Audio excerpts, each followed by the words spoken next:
Hello students, हम लोगों ने अपने लास्ट लेक्चर में डायमेंशंस के बारे में स्टडी किया था। इसके साथ ही हम लोगों ने इस डायमेंशनल एनालिसिस के जो एप्लीकेशंस हैं उन एप्लीकेशंस का एक ओवरव्यू भी हम लोगों ने देखा था कि हम इनको जो डायमेंशनल एनालिसिस है उसको हम कहाँ पर यूज़ कर सकते हैं। तो आज हम इसी टॉपिक को हम डिटेल में स्टडी करते हैं, क्योंकि इस पर बेस्ड बहुत सारे क्वेश्चंस जो हैं वो बनते हैं, और अगर हमें ये पॉइंट्स मालूम हैं तो हम उन क्वेश्चंस को बहुत ही आसानी से सॉल्व कर सकते हैं। तो मैं आज इसी टॉपिक को स्टार्ट करता हूँ। आप लोग प्लीज़ बोर्ड पर कंसंट्रेट कीजिएगा। Students, our today's topic is applications of dimensional analysis. applications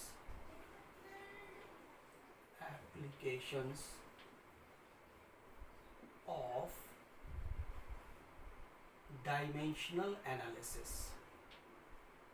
dimensional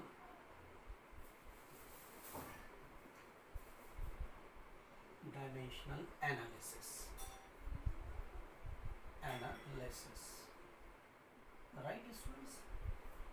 तो students, applications of dimensional analysis के अंदर हमारा जो फर्स्ट एप्लीकेशन पार्ट है इसका, हम उसको आज हम स्टडी करते हैं। And this is conversion of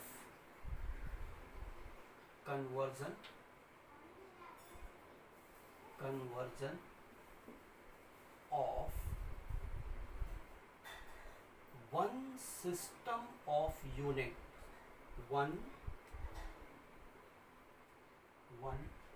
system of units into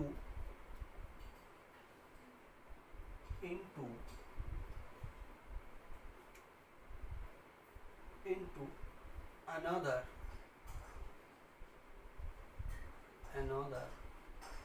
system of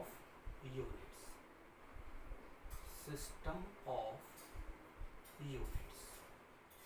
right students? तो प्लीज आप लोग ध्यान दीजिए।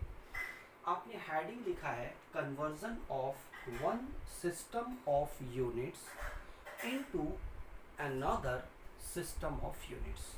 मीन्स आपको एक सिस्टम ऑफ यूनिट से दूसरे सिस्टम ऑफ यूनिट में कन्वर्जन करना है। तो कैसे हम इसको कर सकते हैं? फॉर एग्जाम्पल, मैं आपसे ये कहता हूँ कि भाई आपके पास में एक रॉड है, राइट, और उसकी लेंथ जो है वो आपके पास में 1 मीटर है। तो 1 मीटर एक रॉड है, उसकी लेंथ है। अब आपसे मैं कहता हूँ इसको दूसरे सिस्टम सेंटीमीटर सिस्टम में आप बताइए कि ये कितना होगा। तो आप इजी वे में आप ये कह सकते हैं कि जो सेंटीमीटर सिस्टम ऑफ यूनिट है, राइट, तो उसके अंदर इसकी जो लेंथ होगी that will be 100 centimetre. 1 metre is equal to 100 centimetre. तो यहाँ तो आपने बहुत इजी वे में जो है इसको समझा दिया, बता दिया कि 1 मीटर, ये अगर आप मीटर सिस्टम में एक रॉड की लेंथ है तो सेंटीमीटर सिस्टम में उस रॉड की जो लेंथ होगी वो 100 सेंटीमीटर होगी। तो हम कैसे और जो क्वांटिटीज़ हैं, राइट, उनको हम एक सिस्टम ऑफ यूनिट से दूसरे सिस्टम ऑफ यूनिट्स में कन्वर्ट करते हैं, इस चीज़ को हम लोग स्टडी करेंगे। तो यहाँ पर जो आपके पास में है ये जो conversion of one system of units into another system of units, this it is based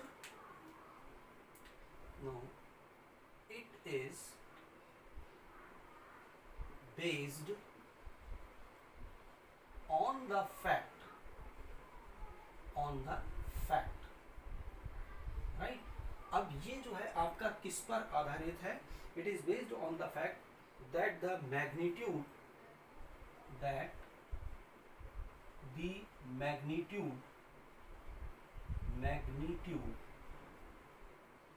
right, magnitude of a physical quantity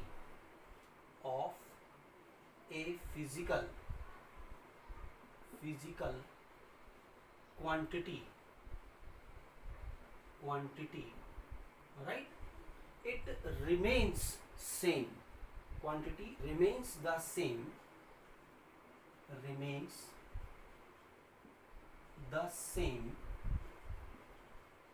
ये आपके पास में सेम रहती है, कोई भी आपके पास में it remains the same whatever may be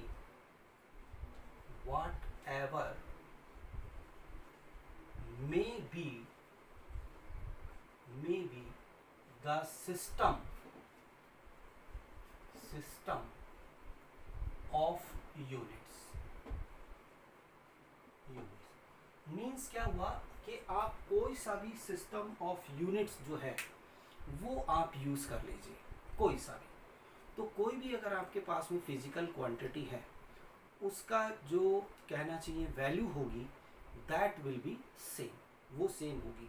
जैसे आपने देखा कि 1 मीटर, ये आपका मीटर सिस्टम में था एक रॉड की लेंथ, राइट, और सेंटीमीटर सिस्टम में वो कितना हो गया 100 सेंटीमीटर। तो हम ये लिखते हैं ना कि 1 metre is equal to 100 centimetre, तो वैल्यूज जो रहेंगी उसकी वो क्या रहेगी, वो सेम रहेगी। तो वही यहाँ पर कहा है, this conversion of one system of units into another system of units, this is based on the fact that the magnitude of a physical quantity remains the same, magnitude जो है वो उसका सेम रहता है whatever may be the system of units, वो आपके पास में कोई सा भी system of units आपने चाहे यूज किया हो, राइट। तो मैं यहाँ पर लिखता हूँ if u1 and u2, u1 और u2 जो है आपने मान रखें are the units of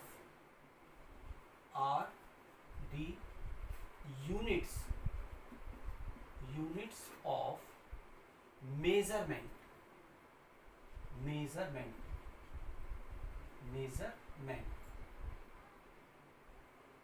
right. ये आपके पास में क्या है, जो u1 और u2 हैं ये यूनिट्स है किसकी, of the measurement of a physical quantity,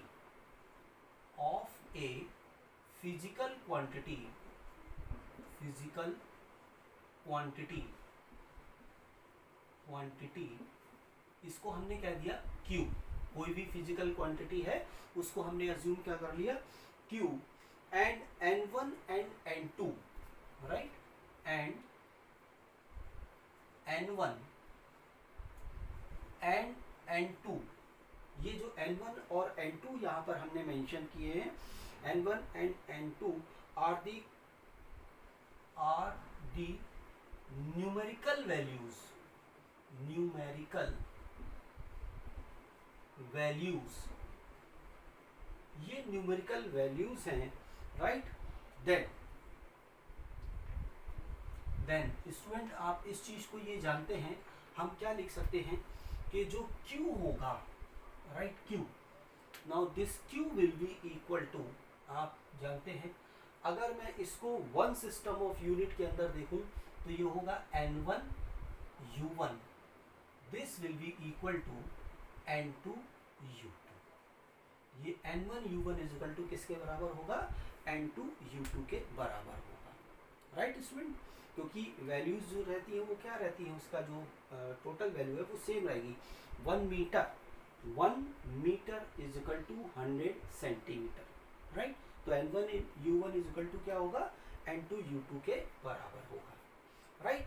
तो हमें इस एक्सप्रेशन को जो है वो हमें याद रखना है, इसको हमें यूज करना है स्टूडेंट्स। इससे हम वन सिस्टम ऑफ यूनिट से हम अनदर सिस्टम ऑफ यूनिट्स में हम आ जाते हैं। इसको मैं यहाँ लिख देता हूँ कि Q इज इक्वल टू क्या है आपके पास में, N1 U1 is equal to N2 U2, ये इसके बराबर होगा, N1 U1 is equal to N2 U2। अब मैं आगे इसमें मूव करता हूँ, आगे हम इसको कैसे करेंगे। तो अब आप यहाँ पर देखिए, जो हम सबसे पहले इसका एक फॉर्मूला जो है उस फॉर्मूले को हम फॉर्मुलेट कर लेते हैं, ये ज़रूरी है। अब फॉर्मूला हम कैसे इसके लिए फॉर्मुलेट करेंगे, तो स्टूडेंट्स आप ध्यान दीजिए कि late M1 comma L1 and T1, right? M, L, T are the, or let M1, L1 and T1 be the sizes of fundamental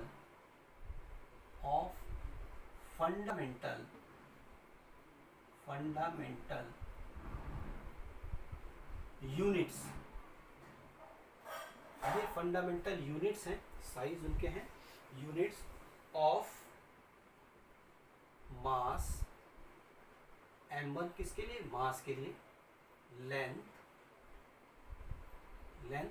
L1 के लिए, एंड टाइम मतलब मास के लिए m1, लेंथ के लिए L1 एंड टाइम के लिए आपके पास में T1 इन वन सिस्टम, एक सिस्टम के अंदर कोई सा भी जो आपने यूज किया है, चाहे वो आपका जैसे एक मीटर में है तो उस सिस्टम की बात कर रहे हैं, राइट। और इसके साथ ही M2, L2 एंड T2, ये अब दूसरे सिस्टम की बात कर रहे हैं कि दूसरे सिस्टम में मास, लेंथ और टाइम के जो साइजेस हैं वो M2, L2 एंड T2 भी हैं, T2 be the corresponding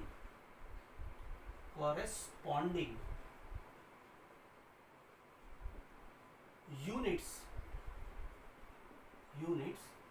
in another system। ये हमने यहाँ पर अज्यूम कर लिया है। तो अब आप स्टूडेंट देखिएगा कि यहाँ पर अगर हम लिखते हैं कि जो आपके पास में क्वांटिटी है Q, अगर उस क्वांटिटी का डायमेंशनल फॉर्मूला हम यहाँ मान लें, if the dimensional formula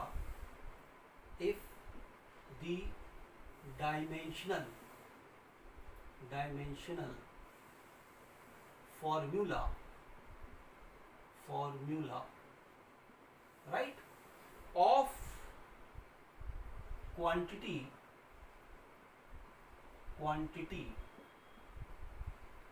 Q is, अगर उसका जो डायमेंशनल फॉर्मूला है is m raised to the power a, l raised to the power b and t raised to the power c, ये आपके पास में है, right. m raised to the power a, l raised to the power b and t raised to the power c। Then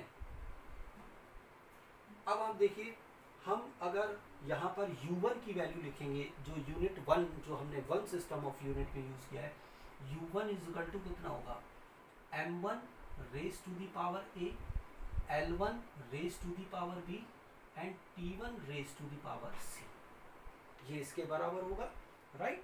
और u2 में क्या होगा आपके पास में, u2 इज इक्वल टू क्या हो जाएगा, m2 raise to the power a, dimensional formula तो सेम ही रहेगा, राइट। तो यहाँ पर ये L2 raise to the power b और T2 raise to the power c, इसकी तरह हम ये यूनिट लिख सकते हैं इसकी, राइट। जैसे मीटर पर सेकंड है और फिर हम दूसरे सिस्टम में जाएं तो हम क्या लिखते हैं, सेंटीमीटर पर सेकंड। तो मीटर पर सेकंड आपके पास में डायमेंशनल फॉर्मूला तो सेम रहेगा, चाहे आप उसको मीटर में मेजर करो चाहे सेंटीमीटर में, वो चीज़ तो सेम रहेगी, राइट। तो वही आपके पास में यूनिट्स तो वैसी ही रही। तो अब यहाँ पर आप ये जानते हो कि जो आपके पास में है, since n1 u1 is equal to क्या होता है, n2 u2, आप जानते हैं, राइट, आपने लिखा है, अभी देखा था, n1 u1 is equal to n2 u2। तो स्टूडेंट्स अब आप यहाँ से देखिए, ये क्या हो जाएगा, आप अगर इसको लिखेंगे तो ये हो जाएगा n1 और u1 की जगह मैंने क्या लिख दिया, ये लिख देता हूँ, this is n1 raise to the power a, l1 raise to the power b और t1 raise to the power c, right. ये इक्वल होगा किसके, n2 और u2 की वैल्यू हमने यहाँ रख दी तो ये कितना हो जाएगा student, m2 raise to the power a, l2 raise to the power b और t2 raise to the power c, right. ये आपके पास में हो जाएगा। तो अब स्टूडेंट्स आप यहाँ से देख सकते हैं कि जो n2 की वैल्यू होगी, n2 will be equal to, n2 क्या होगा, n2 अगर आपको लिखना है तो ये सारा का सारा टर्म जो है वो इसके नीचे आ जाएगा, तो this will be equal to n1 ऐसे रहेगा, और ये होगा m1 upon m2, right, raise to the power a, क्योंकि यहाँ भी पावर a है और यहाँ भी पावर a है, तो m1 upon m2 raise to the power क्या हो जाएगा a, और l1 upon l2 raise to the power b, और ये t1 upon t2 raise to the power c। ये आपके पास में क्या हो गया, ये एक फॉर्मूला हो गया। नाउ इस फॉर्मूले की हेल्प से हम किसी भी, कहना चाहिए, फिजिकल क्वांटिटी को वन सिस्टम ऑफ यूनिट से अनदर सिस्टम ऑफ यूनिट्स में हम कन्वर्ट कर लेते हैं।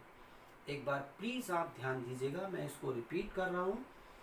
ये क्या है, m1, l1 और t1, ये आपके पास में फंडामेंटल यूनिट्स हैं of mass, length and time, right, in one system of unit, and m2, l2 and t2 they are the sizes of the fundamental units in another system of units, means दूसरे वाले में, ठीक है। अब यहाँ से, अब स्टूडेंट ये जो है इनकी वैल्यूज को आप इजीली आप यहाँ से रख करके और आप जो है कन्वर्जन आप कर सकते हो, राइट। जैसे मैं आपको एक एग्जाम्पल लेकर के यहाँ पर बताता हूँ, ये फॉर्मूला मुझे यहाँ पर ही रखे रहने देना है, ठीक है। तो कैसे हम यहाँ पर इसको यहाँ सॉल्व करते हैं क्वेश्चंस को, तो वो आप यहाँ पर देखिएगा।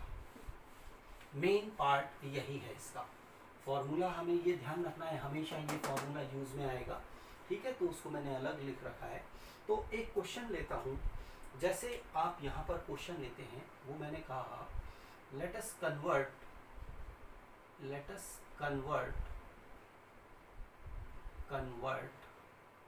राइट, हमें कन्वर्ट करना है 1 जूल इनटू 1 अर्ग, ERG, अर्ग हम इसको बोलते हैं, 1 जूल इंटू 1 अर्ग, 1 जूल को 1 अर्ग में हमें कन्वर्ट करना है, ठीक है। अब सबसे पहला हमारा पॉइंट ये होता है स्टूडेंट्स कि ये जूल और अर्ग क्या है। जूल एसआई सिस्टम के अंदर, राइट, एसआई सिस्टम जो है आपके पास, उसके अंदर जो एनर्जी की यूनिट होती है, एनर्जी, राइट, उसकी यूनिट क्या होती है, उसको हम कहते हैं जूल। और जो आपका सीजीएस सिस्टम होता है, सीजीएस सेंटीमीटर ग्राम सेकंड, यानी वहाँ हमने लेंथ को सेंटीमीटर में, मास को ग्राम में और टाइम को सेकंड में जब हम मेजर किया है वहाँ पर, तो उस सिस्टम ऑफ यूनिट के अंदर एनर्जी की जो यूनिट होती है उसको हम कहते हैं अर्ग। तो 1 जूल को आपको 1 अर्ग में कन्वर्ट करना है, 1 जूल को आपको 1 अर्ग में कन्वर्ट करना है, ये आपको ध्यान रखना है। तो जूल जो है आपके पास में, जूल यहाँ पर मैं लिख देता हूँ, जूल जो है, joule is SI unit of energy, ये एनर्जी की SI यूनिट है। और अर्ग जो है, ERG, अर्ग is CGS unit of energy, right. दोनों ही आपके पास में एनर्जी की यूनिट है, लेकिन SI सिस्टम में हम इसको कहते हैं जूल और CGS सिस्टम में हम इसको कहते हैं आपका अर्ग, ठीक है। अब स्टूडेंट आप यहाँ पर देखिए, जो एनर्जी है आपके पास में, ये चीज यहाँ पर देखिए, डायमेंशनल फॉर्मूला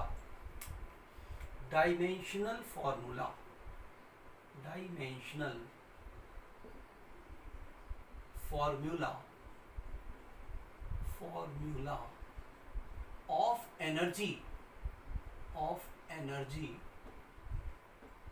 इज, क्या होता है, एनर्जी, वर्क, ये सारी चीजें हैं एक ही हैं, तो इनका डायमेंशनल फॉर्मूला आप जानते हो। ये क्या होता है स्टूडेंट, इज mL/2T⁻²।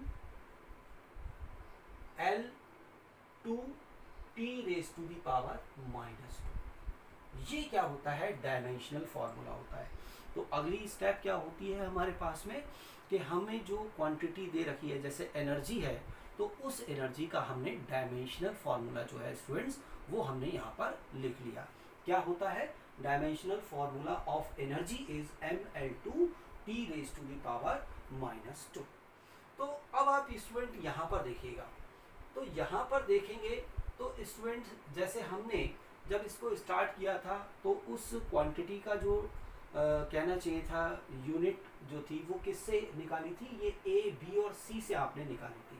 तो यहाँ पर देखिए कि जो आपके पास में है, ए आपके पास में कितना हो गया, ए इक्वल टू एम पर कितनी यूनिट है, ए वो है 1, राइट। और बी कितना है आपके पास में, बी इक्वल टू एल पर कितनी जो है, एल पर यूनिट है वो बी, तो बी यहाँ पर कितना दे रखा है 2, और सी कितना दे रखा है आपको, यहाँ जो सी है वो है -2, सी इक्वल टू -2, राइट। तो अब आप देखिए एसआई सिस्टम में, ये एसआई सिस्टम है और ये सीजीएस सिस्टम है। तो एसआई सिस्टम में जो m1 है, मास जो है m1 क्या होगा, this is equal to 1 kilogram. 1 kilogram means 1000 gram, इसको हम लिख सकते हैं।